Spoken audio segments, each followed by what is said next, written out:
Hello आन, very good morning to all. कैसे हैं भाई आप सब, एक बार जल्दी से बताएंगे और आज के सेशन को करते हैं शुरू। आज एक बिल्कुल नया टॉपिक पढ़ने वाले हैं जिसका नाम है रेस्पिरेटरी सिस्टम, यानी कि मानव का श्वसन तंत्र। तो आई होप कि आप सभी लोग बढ़िया होंगे, स्वस्थ होंगे, और कल वाला टॉपिक जिसमें हमने लास्ट डाइजेस्टिव सिस्टम को पढ़ा था वो सभी चीज़ें आपको क्लियर यहाँ पर हो गई होंगी। राधे राधे, नमस्कार सभी को। एंड चलिए शुरू करते हैं आज के श्वसन तंत्र को। किसी को कोई समस्या है यहाँ तक तो एक बार ज़रूर से बताइएगा।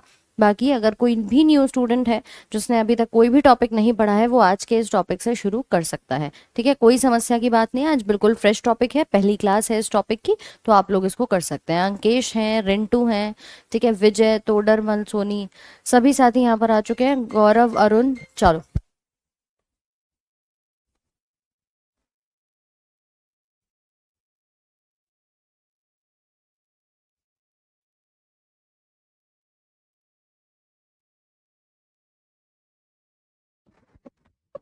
All right. तो आज की कहानी है कुछ इस प्रकार से, जहां हम पढ़ेंगे कि कैसे हम सांस लेते हैं। ओके। कैसे हम ऑक्सीजन को ग्रहण करते हैं, कैसे हमारी कार्बन डाइऑक्साइड बाहर चली जाती है, इन सभी चीज़ों के ऊपर बहुत बेसिक तरीके से यहाँ पर आप कर सकते हैं। आज today is my first class, मैं आज देखूँ या नहीं तो बिल्कुल देख सकते हो। जिसकी आज पहली क्लास है या जिसने अभी तक कोई भी क्लास नहीं देखी है वो अपना आज से शुरू कर सकता है, जो भी हमारे न्यू स्टूडेंट्स हैं या बाकी के जो भी है पहले से देखते आ रहे हैं, तो लगातार अपना क्लासेस को कर ही रहे हैं। ठीक है। पीडीएफ यहीं मिल जाएगी। पीडीएफ के लिए ऑलरेडी इंट्रोडक्शन का सेशन देख लेना, जहां वीडियो होती है उसके बराबर में एक फोल्डर होता है पीडीएफ का, वहीं पर आप लोग को मिल जाएगी। चलो। तो बात कर रहे हैं, देखिए, रेस्पिरेटरी सिस्टम के बारे में।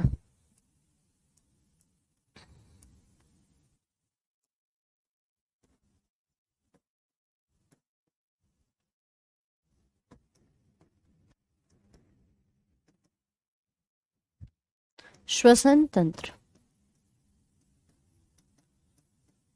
आप सभी जानते हैं कि ये जो हमारे पूरे पूरे ऑर्गन सिस्टम्स होते हैं इनके अंदर बहुत सारे अंग मिलकर के क्या करते हैं, काम करते हैं। और जब सारे अंग मिलकर के काम करते हैं तो डेफिनेटली यहाँ पर एक पूरा ऑर्गन सिस्टम बन जाता है। इसी को हम श्वसन तंत्र के नाम से यहाँ पर जानते हैं। अब बात श्वसन की आती है, इसका मतलब आपने एक सिंपल स्टेज सुनी होगी कि मैडम हम सांस ले रहे हैं और सांस छोड़ रहे हैं। भाई एक बात बताओ जल्दी से, सभी ने सुना है कि नहीं? क्यों भाई, कल वाली पीडीएफ आप लोग की मिल जाएगी वहीं पर जहां आपकी पीडीएफ अपलोड होती है। अभी के लिए थोड़ी देर के लिए ना, जो आप पढ़ रहे होते हैं इसको थोड़ा सा पढ़ लिया करो। बीच में फिर कमेंट्स आप लोग के रहते हैं, नहीं देख पाते हैं तो आप भी परेशान होते हो और यहाँ टॉपिक भी बीच में डिस्टर्ब होता है। राइट। ठीक है अबू सर, मैं एक बार चेक करा लेती हूँ। कल का पीडीएफ अगर नहीं मिला है तो मैं भी एक बार चेक करा लूंगी। टीम थोड़ा सा ज्यादा ही डिले कर देती है जिसकी वजह से आपको प्रॉब्लम होती है। आज स्पेशल बोला जाएगा कि भैया टॉपिक सेम डे पर आपकी पीडीएफ जो है वो अपलोड हो जाए। क्या हुआ राजकुमार? चलो। तो आपने कहा कि मैम हम ना ऑक्सीजन को इनटेक करते हैं, CO2 को बाहर छोड़ते हैं। यही सुना है ना हमने, जिसको हम कहते हैं सांस लेना और सांस छोड़ना। अब एक ये प्रक्रिया आती है जिसमें हम ब्रीदिंग का नाम देखते हैं। ठीक है, ब्रीदिंग मतलब कि हम यहाँ पर सांसें ले रहे हैं। एक वर्ड आता है ब्रीदिंग का और दूसरा आता है रेस्पिरेशन यानी श्वसन का। तो आखिर इन दोनों में अंतर क्या है, रेस्पिरेशन क्या है और ब्रीदिंग क्या है, मैं कैसे इसके बीच का डिफरेंस यहाँ पर बता सकती हूँ। देखो, एक सिंपल सा कॉन्सेप्ट होता है, एक भौतिक क्रिया जहां हमारे फेफड़े कार्य कर रहे हैं। फेफड़े कैसे कार्य कर रहे हैं, आपने नाक के माध्यम से सांस को अंदर लिया, सांस अंदर आपने खींची, एयर का इनहेलेशन किया और आपकी ऑक्सीजन या एयर जो भी आपने ली है वो अंदर की तरफ चली गई। इसके बाद जो सांस आप छोड़ते हो फेफड़ों के माध्यम से, उसमें आपकी कार्बन डाइऑक्साइड होती है और वो बाहर की तरफ निकल जाती है। तो कुल मिला के इस भौतिक क्रिया में हमारा पूरा श्वसन तंत्र कार्य कर रहा है, यानी नाक से लेकर हमारे फैरिंग्स तक, फिर ट्रैकिया, फिर आपके फेफड़े, ये सारे ऑर्गन्स मिलकर के क्या करते हैं, काम करते हैं। तो जब मैं वर्ड लिखती हूँ ब्रीदिंग, ब्रीदिंग मतलब होता है सांस लेना या सांस को छोड़ना। ठीक है, इसमें आप इनहेल कर रहे हो या एक्सहेल कर रहे हो। तो ये दो टॉपिक्स जब आते हैं तब हम ब्रीदिंग का नाम लिखते हैं। ठीक। तो सबसे पहले अगर मैं इन दोनों के बीच का एक अंतर यहाँ पर निकालूंगी।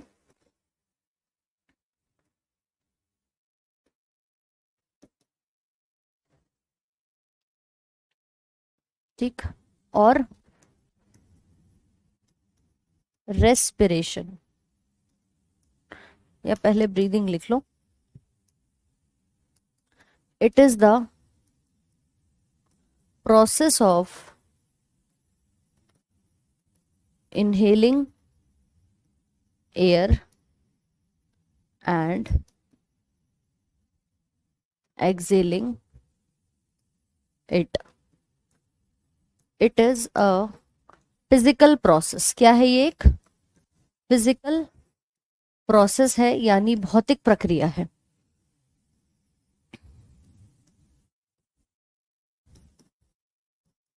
वायु को अंदर की ओर खींचना व बाहर छोड़ना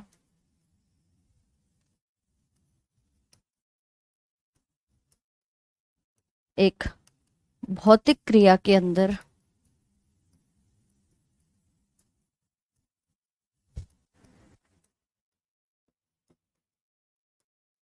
होता है।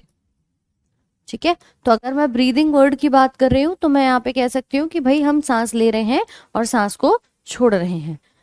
राइट, नेक्स्ट अगर मैं बात करूंगी फिजिकल है। फिजिकल का मतलब यहाँ पे कोई केमिकल यूज नहीं हो रहा, यहाँ पे मैं किसी भी प्रकार की रिएक्शन नहीं देख रही, यहाँ पर कोई भी अलग से बायोलॉजिकल फैक्टर नहीं आ रहा, ये जस्ट ऑर्गन्स के साथ एक यांत्रिक क्रिया, एक भौतिक क्रिया यहाँ पर कही जा रही है। तो इसको मैंने क्या नाम दे दिया?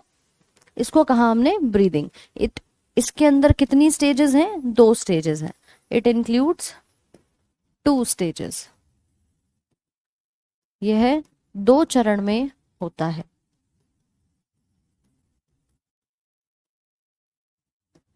पहला जिसको कहते हैं इनहेलेशन, अंतः श्वसन,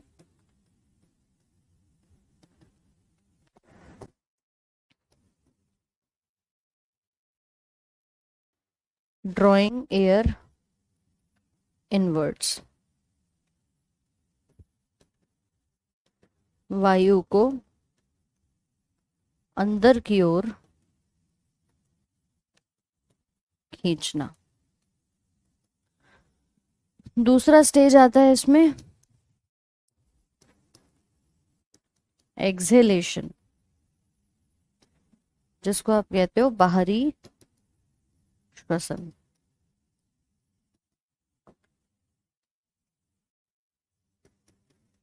एक्सहेलिंग एयर आउटवर्ड्स, जिसमें वायु को बाहर की ओर छोड़ दिया जाता है।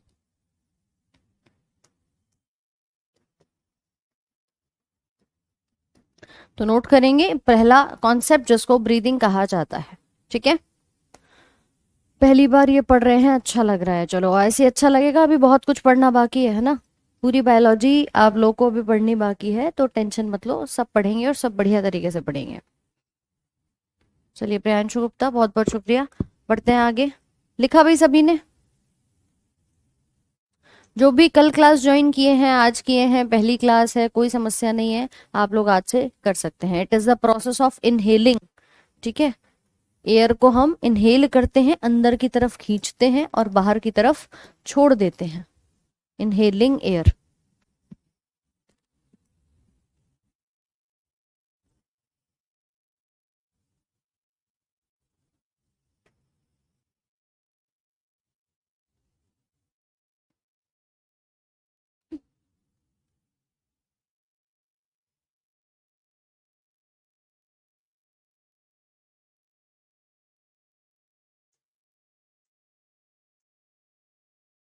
जिसका पिछला बाकी है वो पिछला सिलेबस धीरे धीरे करके अपने बैकलॉग से क्लियर करते चलना। ठीक है, इसके बाद कुछ और करने की अलग से जरूरत नहीं है, क्वेश्चंस लगाएंगे, प्रैक्टिस करेंगे, बस। डन भाई, लिख लिया? अब देखो ब्रीदिंग में भी हम यही कहते हैं कि वायु को ग्रहण कर रहे हैं।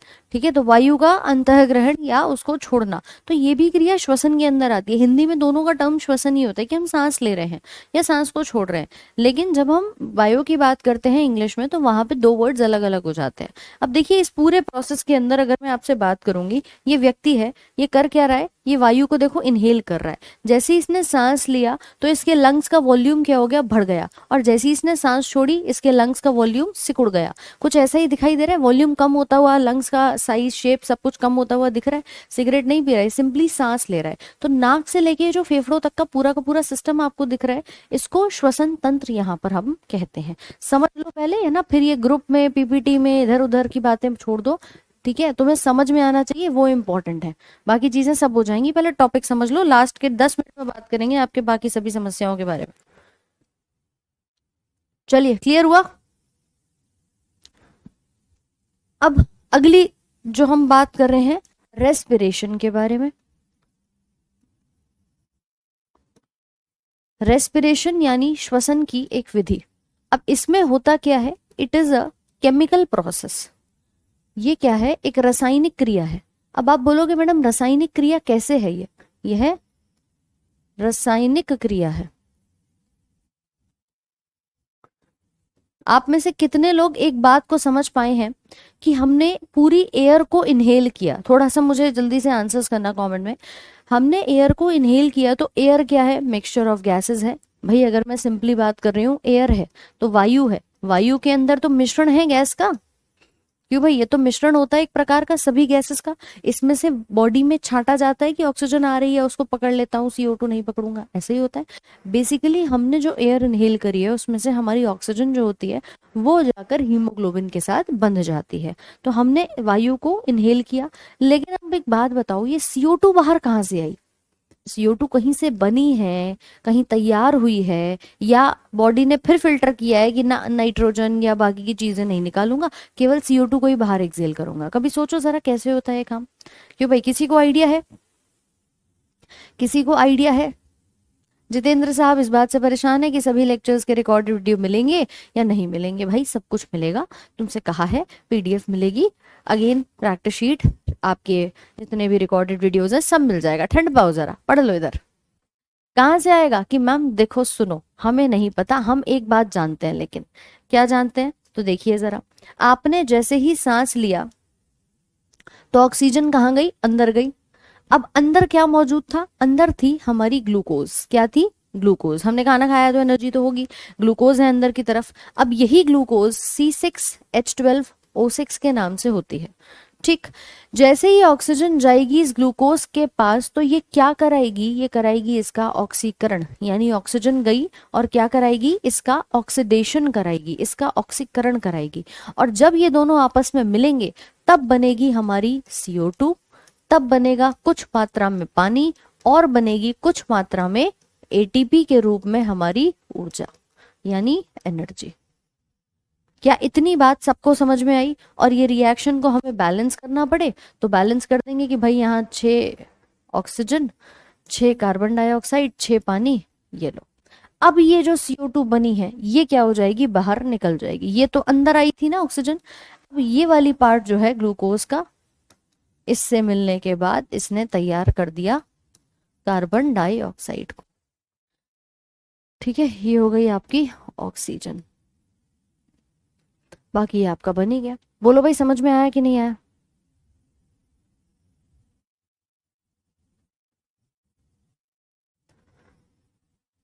ठीक, क्लियर हुआ? तो इस क्रिया को क्यों यहाँ पर क्या हो रहा है? रेस्पिरेशन हो रहा है। यहाँ पे क्या हो रहा है? केमिकल काम कर रहा है। केमिकल मतलब एक रिएक्शन है, प्रतिक्रिया चल रही है। भाई भोजन में आपका ग्लूकोज में ऑक्सीजन जाके मिलेगा तो ऑक्सीडेशन हो जाएगा, एंड अल्टीमेटली क्या बना देगा? बना देगा ये CO2 को। तो यहाँ आप कह सकते हो कि ये एक रासायनिक प्रतिक्रिया है, एक केमिकल प्रोसेस है, जिसकी डेफिनेशन अगर आपसे पूछी जाए तो आप लिख देंगे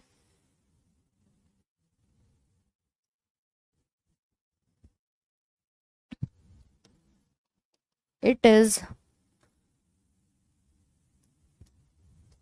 complete oxidation of food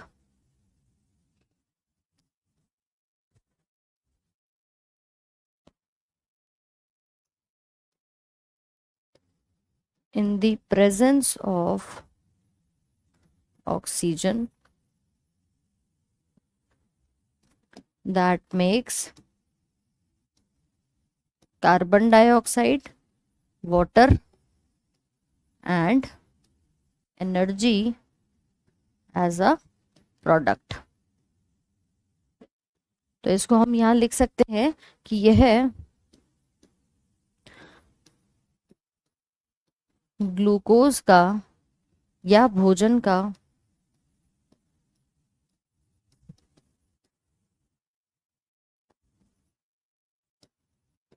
ऑक्सीकरण की क्रिया है जिसमें CO2, पानी व ऊर्जा बनते हैं। क्यों भाई, समझ आया कि नहीं कि ये कैसे एक रासायनिक विधि आपको दिखाई दे रही है?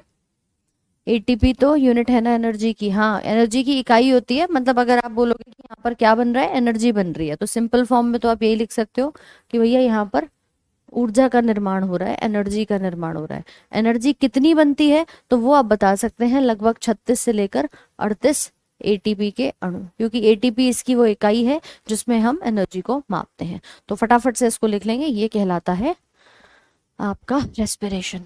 और ऑक्सीजन यहाँ पर है तभी ये क्रिया CO2 बनाने वाली हो रही है। ठीक है मितेश, क्लियर है? एटीपी मतलब एडिनोसिन ट्राइफॉस्फेट। जैसे हम एनर्जी को जूल्स में, कैलोरीज में मापते हैं, सिमिलरली हम इसको एटीपी के फॉर्म में भी माप सकते हैं। Oxidation of food in the presence of oxygen.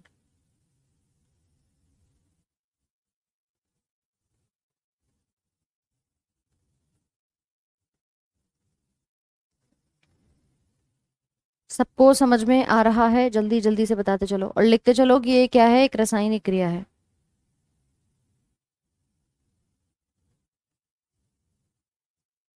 क्या गलत है राजकुमार? Pintu Singh?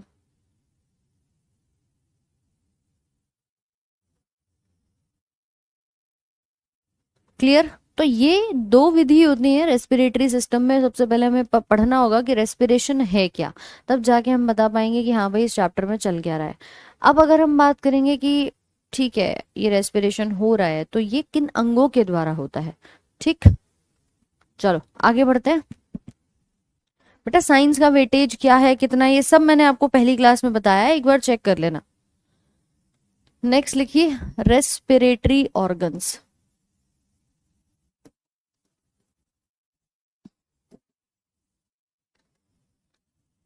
organs that takes part in respiration। अंग जो श्वसन की क्रिया में भाग लेते हैं उन्हें कहते हैं श्वसन अंग।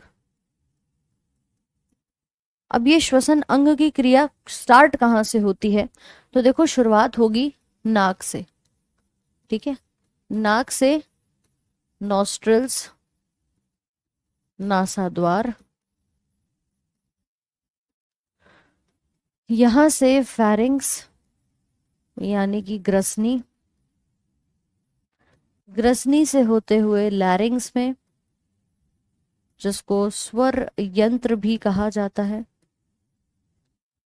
यहां से कहानी जाती है हमारी ट्रैकिया में यानी श्वास नली। इसके बाद आता है ब्रोंकाई,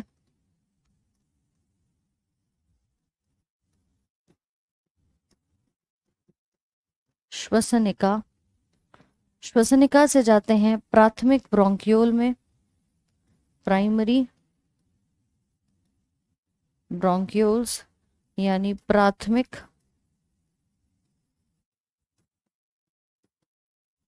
श्वसनिकाएं।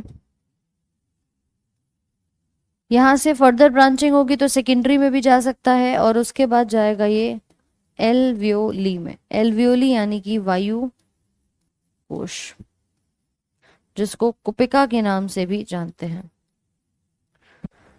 और यहां से चला जाएगा ब्लड के अंदर, रुधिर के अंदर, और रुधिर से टिश्यू यानी कि ऊतक, और ऊतक से कहा जाता है सेल यानी कोशिका। तो देख लो भाई, हमने सांस ली तो अल्टीमेटली कहाँ पहुंच गई, सेल के अंदर। सबसे आखिरी भाग कौन सा है इसका, सेल यहाँ पर हो जाएगा, क्योंकि अल्टीमेटली ऑक्सीजन आए, खाना आए, हमने पिछले चैप्टर में खाना पचाया तो वो भी ग्लूकोज कहाँ गया था, सेल में, आपका एसिमिलेशन की प्रोसेस के बाद। तो ये पूरा सीक्वेंस फॉलो करके आता है। हमारे इस भाग में एक्सचेंज होता है जिसको हम कहते हैं कोपिका। ये बहुत इंपॉर्टेंट पार्ट है, ठीक है, और पेपर के अंदर पूछता भी है कि भैया किस भाग के अंदर आपका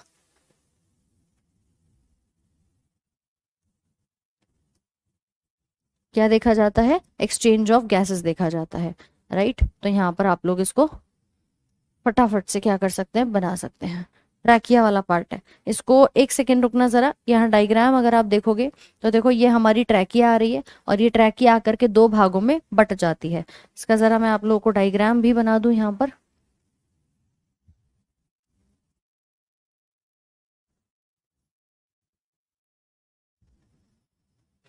ये ट्रैकिया है और ये बट चुकी है दो भागों में, दोनों फेफड़ों के अंदर। एक फेफड़ा ये रहा और एक फेफड़ा हमारा ये रहा।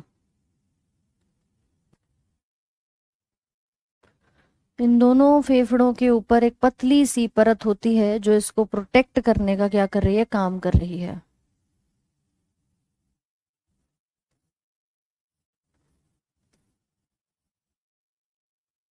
ये एक झिल्ली होती है जो इसकी प्रोटेक्टिव लेयर यहाँ पे कही जाती है।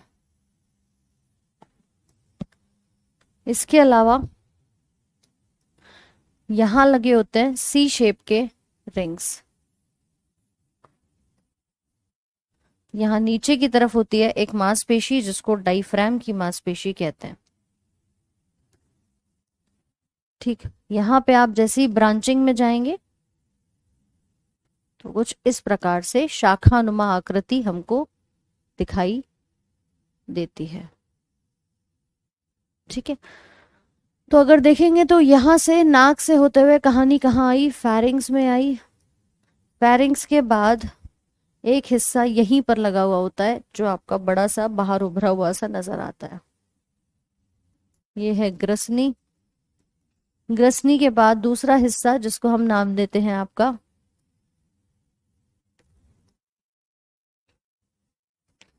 लैरिंग्स,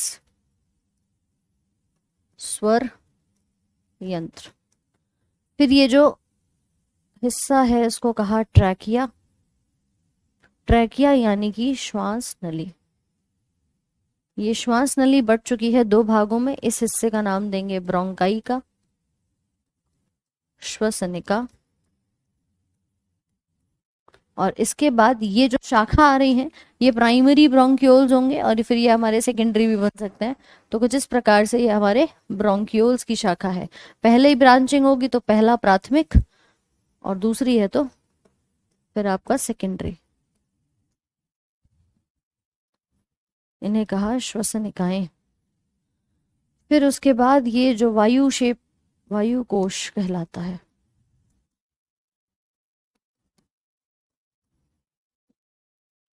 इस बाहर वाली परत को नाम देते हैं प्ल्यूरा। ये प्रोटेक्ट करती है, बाहरी आवरण होता है। पूछेगा फेफड़ों का बाहरी आवरण क्या है तो आप बता सकते हैं। और नीचे वाली मांसपेशी है डाइफ्रैम की।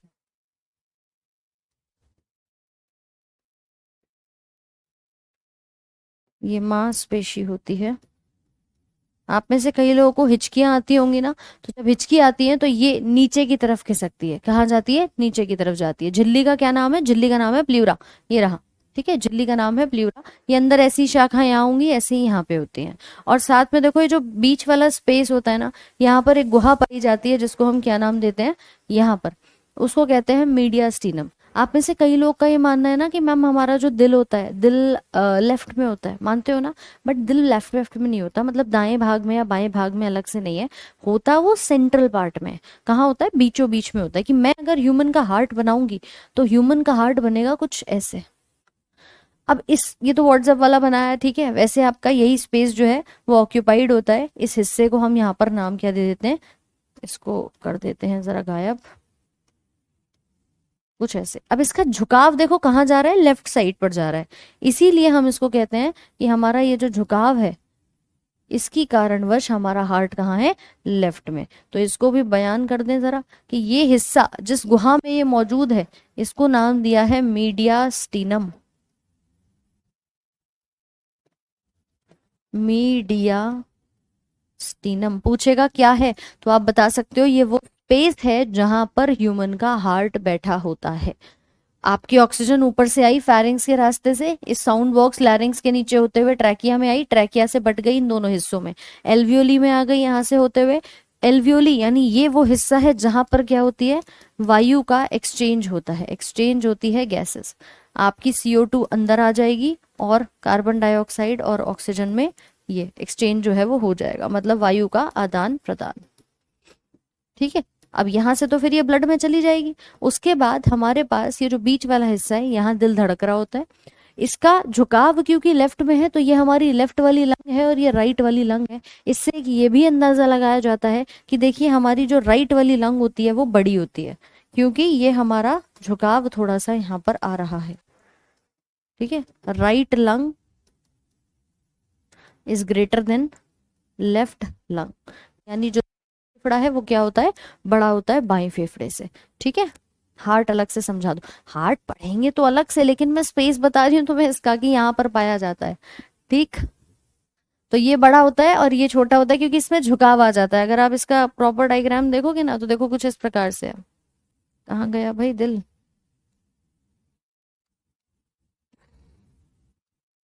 देखिए ये एक और ये दूसरा, ये बीचों बीच में, और झुकाव कहाँ है, झुकाव है इसका लेफ्ट में। बोलो समझ आ रहा है कि नहीं। हार्ट तो अलग से अगले चैप्टर में पढ़ेंगे अपन, लेकिन यहाँ पर देख लो कि ये क्या बताया हुआ है। ठीक है, समझ आ रहा है सभी को। तो ये है हमारा पूरा का पूरा फेफड़े। दो, इसका साइज वैसे भी आपको छोटा सा दिख रहा होगा क्योंकि ये झुक रहा है। धमनी, शिराएं, ये नसें यहाँ पर लगी हुई नजर आ रही हैं। जब सांस लेते हैं तो नीचे की तरफ एक हमारी मांसपेशी होती है जिसको डायफ्राम कहते हैं, और ये डायफ्राम आप देखोगे कि जैसे जैसे हमने सांस अंदर की तरफ ली तो ये चपा मतलब एक तरीके से सपाट सी हो गई, और जैसे ही फ्लैट हो गई उसके बाद जब सांस छोड़ी तो फिर ये भी सिकुड़ गया। तो ये नीचे मांसपेशी होती है जो कि प्रॉपर आपके इनहेलेशन एक्सहेलेशन को कंट्रोल करती हुई भी नजर आ रही होती है। सबको समझ में आ रहा है कि नहीं। तो ये है सारे रेस्पिरेटरी ऑर्गन्स, नाक से लेकर के आपके अंदर तक। क्लियर है, कोई डाउट किसी के मन में हो तो बता देना। डायग्राम बनाना है और उसके बाद आपको ये वाले पार्ट जो लिख रहे थे इसको लिख लो एक बार जल्दी से। बाकी PDF मिल जाएगी, कुछ रह रुआ जाए तो भैया वहां से आप कर सकते हो।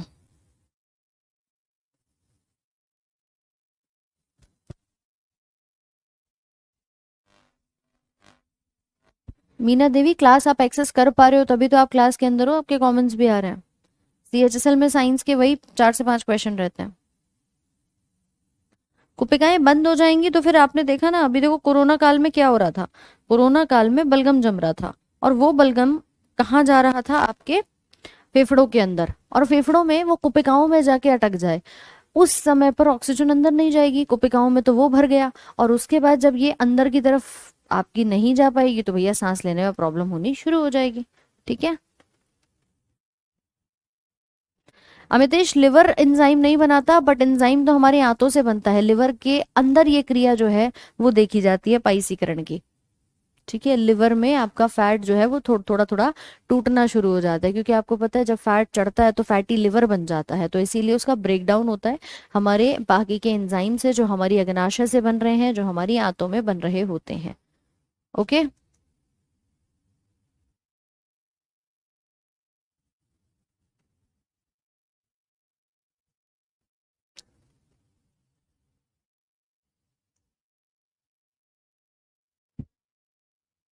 भुवनेश्वरी, ये अभी आपको एक बार हेल्पलाइन पे आप सपोर्ट पे बात कर लेना, वो आपको पूरा डिटेल में बता देंगे।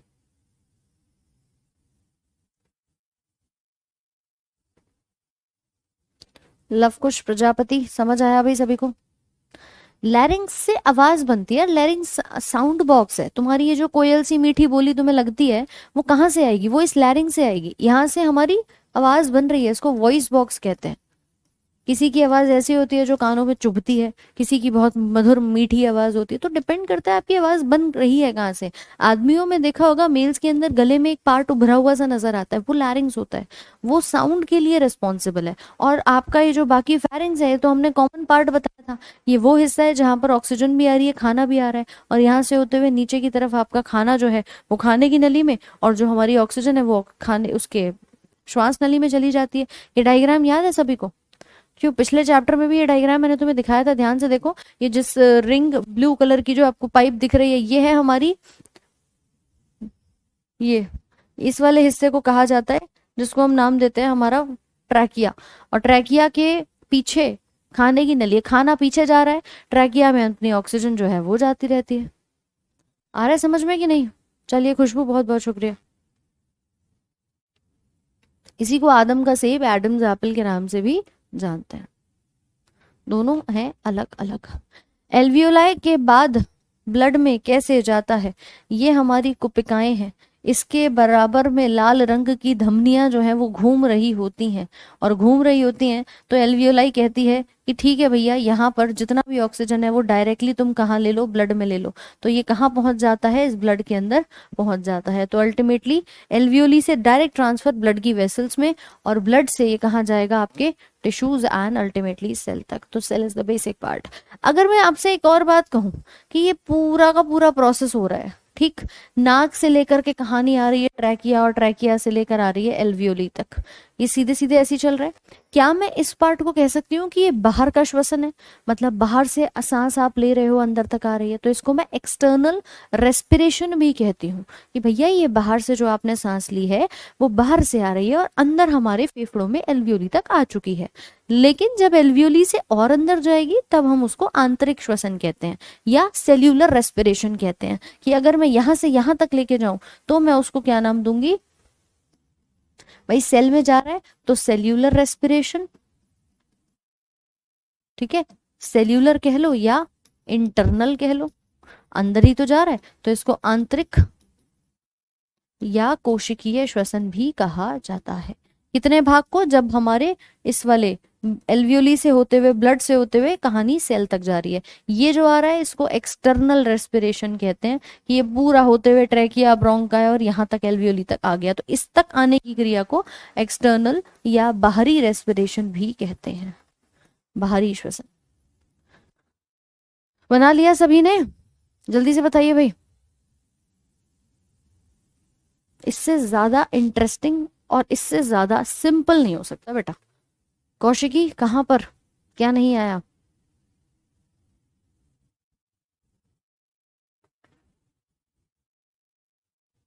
आंतरिक है, अंदर जा रहा है तो आंतरिक, कोशिका में जा रहा है तो कोशिकीय कह दिया, बाहर से आ रहा है तो एक्सटर्नल कह दिया।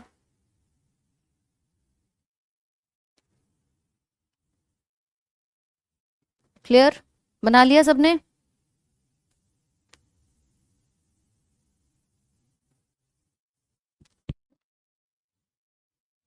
दीपू दास सब होगा।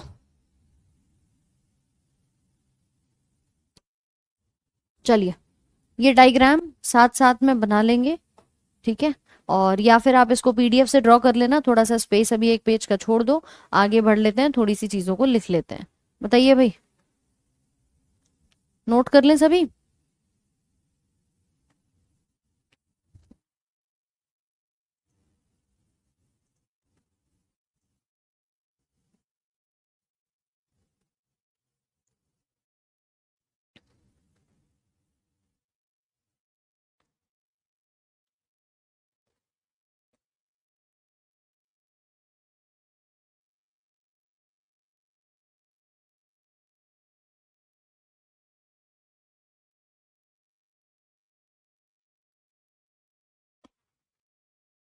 चलो, बिलीवर्डिन तो बेसिकली देखो, बिलीरुबिन जैसे येलो कलर देता है ना, बिलीवर्डिन हरा रंग देता है।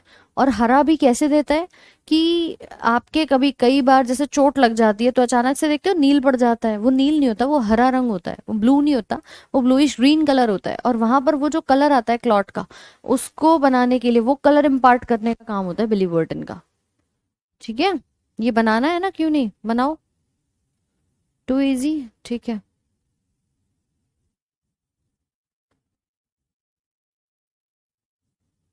अरे लैरिंग्स को ही तो एडम्स एप्पल कहते हैं।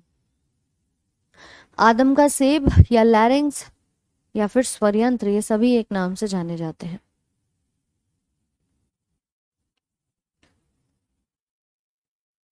चलो, दिल्ली में बेटा कल बाढ़ आ गई थी, है ना, इतना बुरा हाल था, बारिश बहुत ज्यादा हो गई थी इसीलिए।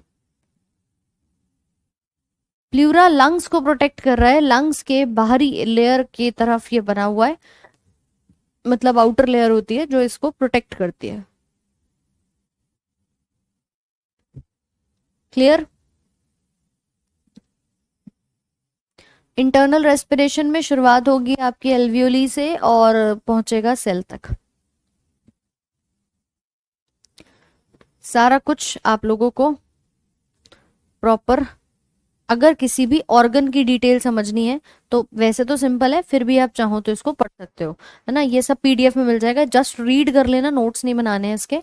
कि आपका जो ट्रैकिया है, ठीक है, ये ट्रैकिया कहाँ होता है, लैरिंग्स के नीचे होता है। ट्रैकिया मेन पार्ट होता है लंग्स का, जो कि आपके पतली सी दीवार के साथ दिखाई देता है, लेकिन इसकी दीवारें जो होती हैं, जो हमने अभी एक देखो सी शेप के छल्ले बनाए, है ना, प्रश्न आता है कि इस ट्रैकिया के ऊपर ये सी शेप के ऐसे छल्ले क्यों लगे हुए होते हैं।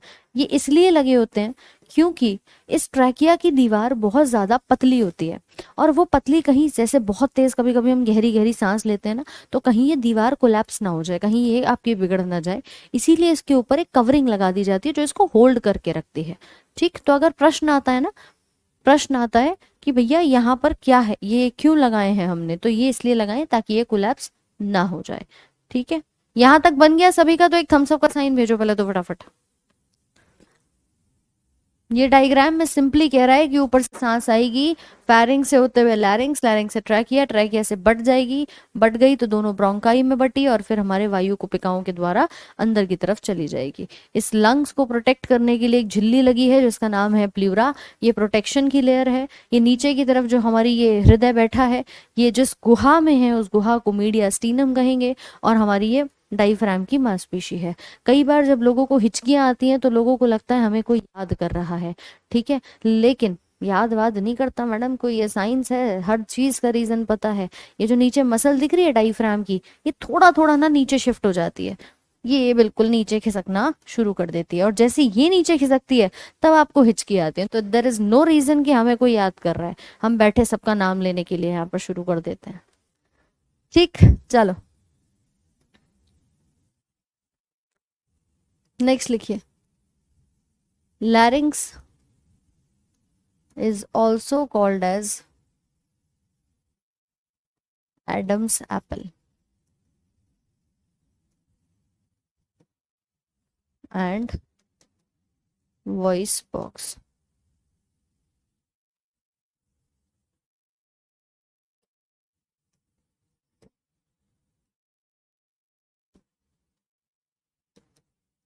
स्वर यंत्र को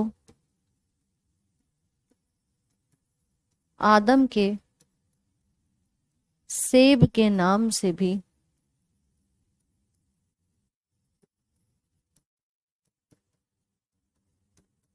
जाना जाता है। ठीक है, ये पॉइंट आप यहाँ पर लिख सकते हो। And diaphragm is present below the lungs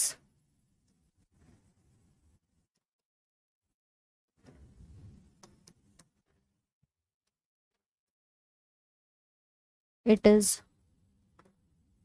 muscular structure.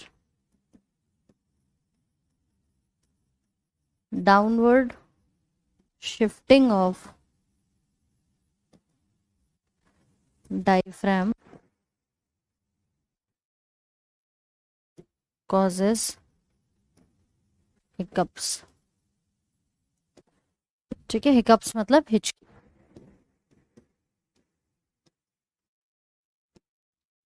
Diaphragm की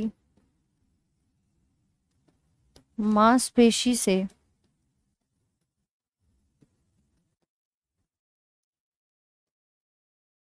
संरचना है वह यह फेफड़ों के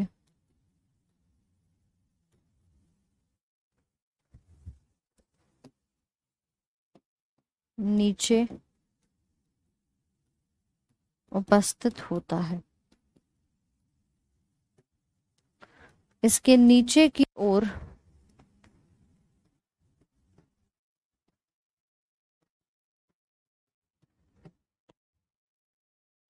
झुकाव के कारण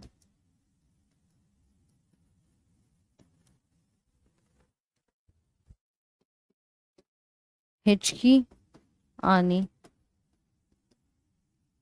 शुरू होती है। ठीक है भाई, तो डायफ्राम नीचे शिफ्ट होता है, that will cause hiccups. Muscular structure है ये यहाँ पे, ठीक है, मांसपेशी की संरचना दिखाई दे रही है।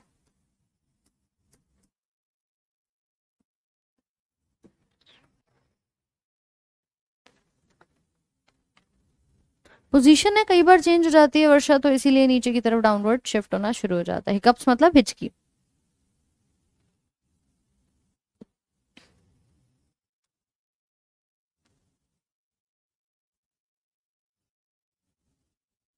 चलिए जल्दी से बताइए, लिख लिया सभी ने?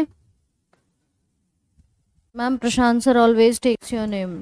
बेटा वो दूसरी राधिका है ना, वो सर की दूसरी राधिका है, उसकी कहानी सर आपको बताएंगे। वो मेरा नाम नहीं लेते हैं, वो सर की दूसरी राधिका है। चलो भाई, लिख लिया सभी ने? जल्दी से बताओ। डाइफ्राम नीचे क्यों जाता है? डाइफ्राम कभी कभी पोजीशन हमारी जो होती है वो बिगड़ जाती है, आप देखते हो ना, पोस्चर बिगड़ता है, उस कारणवश डाइफ्राम भी उसी अकॉर्डिंग नीचे शिफ्ट हो जाता है। तो इसका कोई ऐसा रीजन नहीं है कि सांसें बहुत भारी हो रही हैं, लंग्स में कोई समस्या आ गई है इसलिए नीचे जा रहा है।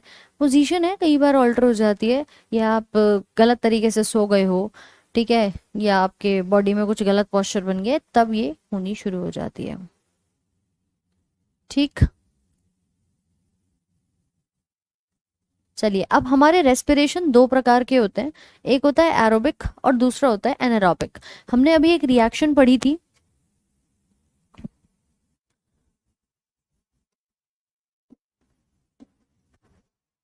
Respiration is of two types. पहला एरोबिक रेस्पिरेशन, जिसको कहते हैं वायवीय श्वसन। इस वायवीय श्वसन के अंदर हमने अभी जो रिएक्शन पढ़ी थी, 6O2 plus C6H12O6 will form 6CO2 plus 6H2O plus energy. तो ये वो होता है जो ऑक्सीजन की उपस्थिति में दिखाई देता है, यानी ऑक्सीजन यहाँ पर प्रेजेंट है। तो आप लिख सकते हैं it occurs in the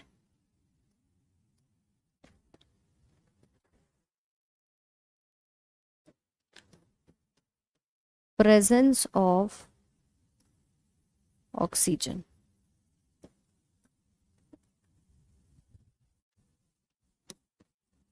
It forms 36 to 38 ATP molecules। It requires much time, इसको टाइम भी ज्यादा चाहिए होता है, and it occurs in the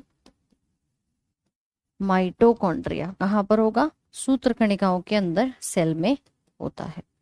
तो आप लिख सकते हो यह ऑक्सीजन की उपस्थिति में होता है। यहाँ 36 से 38 एटीपी के अणु बनते हैं। यह ज्यादा समय में पूरा होता है और यह कोशिका के सूत्र कणिका में होता है। ठीक है, पहला पार्ट इसका मेन इंपॉर्टेंट क्या होगा, प्रेजेंस ऑफ ऑक्सीजन, कि भैया ऑक्सीजन है तब ये जा करके आपका हो रहा है। सभी प्लांट एनिमल सेल्स के अंदर ये दिखाई देता है। ठीक है, एटीपी की जिसको फुल फॉर्म नहीं पता है वो लिख लेंगे, एडिनोसिन ट्राइफॉस्फेट।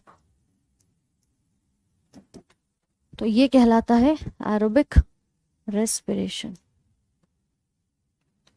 लिख लिया सभी ने?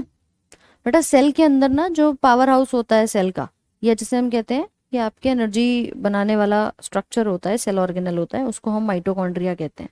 तो हर कोशिका के अंदर एक माइटोकॉन्ड्रिया होता है और वहां पर जाकर हमारी ये क्रिया जो है वो हो रही होती है। रिएक्शन लगभग सेम है, एनर्जी ज़्यादा बनेगी, टाइम ज़्यादा चाहिए, और इसमें ऑक्सीजन होगी तभी ये बनता है।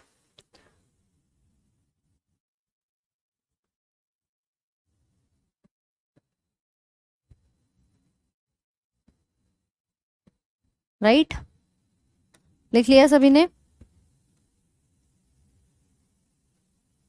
फटाफट से बताओ भाई, लिख लिया सभी ने? एरोबिक रेस्पिरेशन को सेल्यूलर रेस्पिरेशन कह सकते हैं। सेल्यूलर बेसिकली वो होता है जो सेल के अंदर हो रहा होता है। ठीक है, अब सेल के अंदर तो देखो एनारोबिक भी होता है, इसका जो सेकंड पार्ट है, क्योंकि उसमें भी साइटोप्लाज्म के अंदर पार्ट होता है, तो उसको हम इतना ज्यादा इजीली डिफाइन नहीं कर सकते। सेल्यूलर का मतलब है जो सेल तक पहुंचा रहा हो, राइट। अब दूसरी पार्ट क्या आती है? दूसरी आती है एनएरोबिक। एनएरोबिक रेस्पिरेशन, यानी जिसको कहते हैं अवायवीय श्वसन।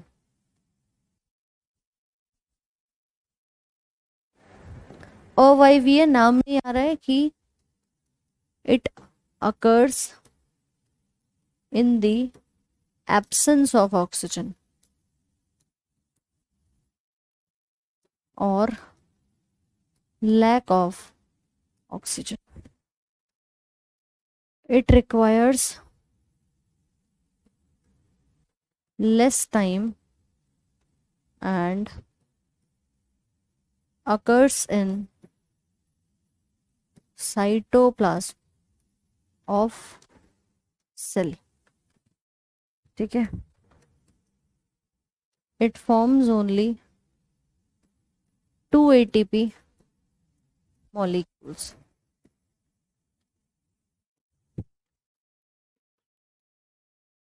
Product formed are lactic acid,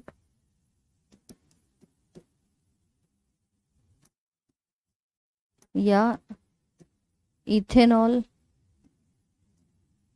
etcetera. अब होता क्या है, समझना बात को, कि ये जो एनएरोबिक है ना, इसमें ऑक्सीजन नहीं होती, या तो ऑक्सीजन होगी नहीं या फिर कम मात्रा में होगी। अभी हिंदी में भी लिख लेंगे इसको।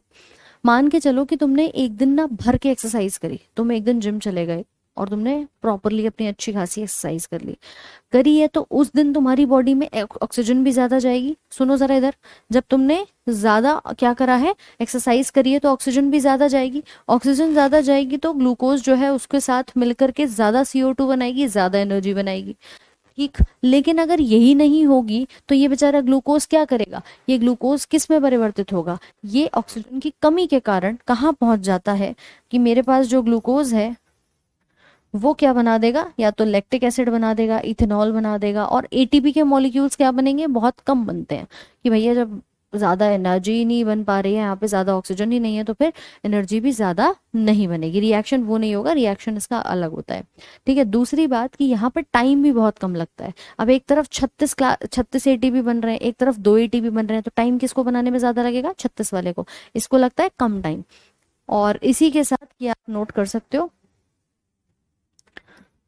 ठीक है, यह ऑक्सीजन की अनुपस्थिति या कमी में होता है।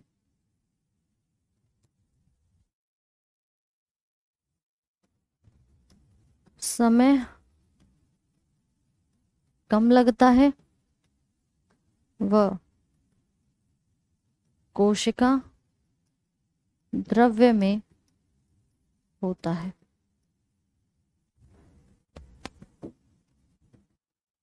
दो एटीपी के अणु बनते हैं।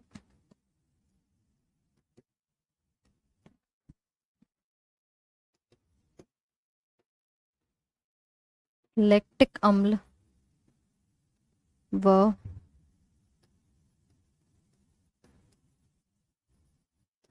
इथेनॉल जैसे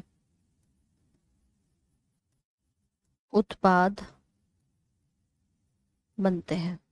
ठीक है, मतलब यहाँ पर प्रोडक्ट कौन से बनेंगे, कुछ इस प्रकार से बन करके तैयार होते हैं। जैसे नॉर्मली हम कहते हैं ना कि आपकी बॉडी के अंदर श्वसन हो रहा है, तो आपकी बॉडी में अगर सिंपल रिएक्शन चल रही है जिसको एरोबिक रेस्पिरेशन कहते हैं, वो अलग होता है। आप एनारोबिक की बात करोगे तो देखो अलग अलग क्रियाएं यहाँ पर दिखाई देती हैं। जैसे कि मेरे पास ये क्या है, C6H12O6, ये कन्वर्ट हो गया किसमें, इथेनॉल में, C2H5OH में, साथ में CO2 दिया और अपनी क्या दे दी, एनर्जी दे दी। लेकिन एनर्जी कितनी होगी, मात्र 2 एटीपी के मॉलिक्यूल्स, बहुत कम मात्रा में होगी।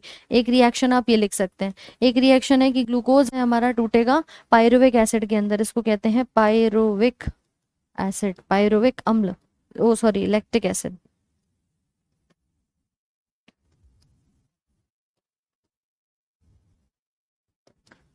ठीक है, लैक्टिक एसिड प्लस थोड़ी बहुत एनर्जी यहाँ पर ये दे सकता है। तो इस प्रकार की दो रिएक्शंस इसके अंदर यहाँ पे हो सकती हैं, आप लिख सकते हैं। इसका एग्जाम्पल जैसे हम देखते हैं ना, मांसपेशी वाला जो अभी हमने बात करी, मसल्स में आप जिस दिन बहुत ज्यादा एक्सरसाइज कर रहे हो, ऑक्सीजन ज्यादा मिल रही है तो एरोबिक होगा।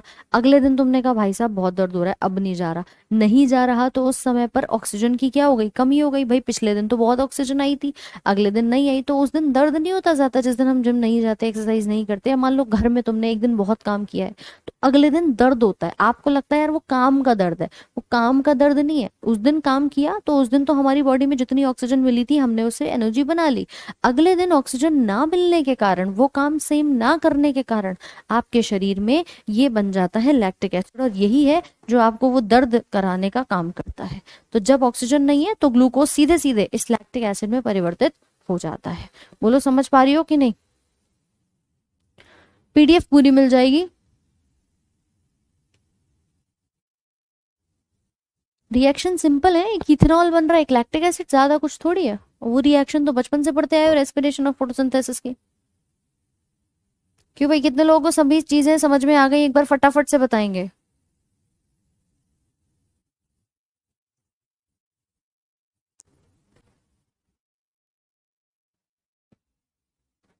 इथेनॉल अल्कोहल है, लैक्टिक एसिड आपका दिखाई देता है, ये सब अलग अलग प्रोडक्ट्स हैं जो बन करके तैयार हो रहे हैं। तो टोटल मिलाकर ये आपका पूरा चैप्टर था। दो टाइप्स हमने पढ़े, वायवीय और अवायवीय श्वसन के, एंड बाकी तो भाई ये चैप्टर होता है आपका कंप्लीट। ठीक है, ऑल क्लियर।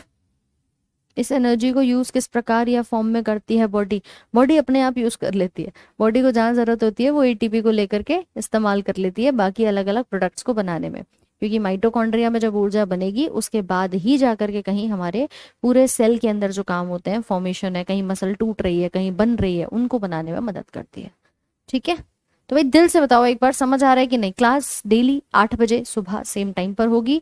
कल हम पढ़ेंगे फिर इसके आगे का थोड़ा बहुत जो पार्ट बचा है, और आपका अगला टॉपिक कल शुरू कर देंगे। ठीक है,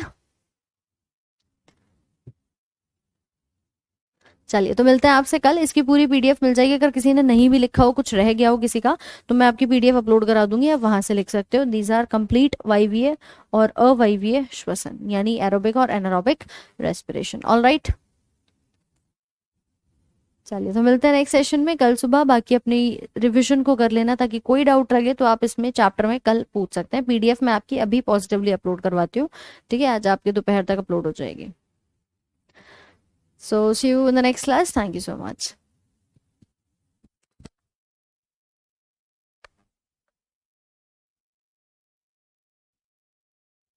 इसकी पीडीएफ, इसके नोट्स सभी को यहीं पर मिल जाएंगी, इसी एप्लीकेशन पर, जहाँ आपकी रिकॉर्डेड वीडियो मिलती है बायोलॉजी के फोल्डर पर, उसी में आपको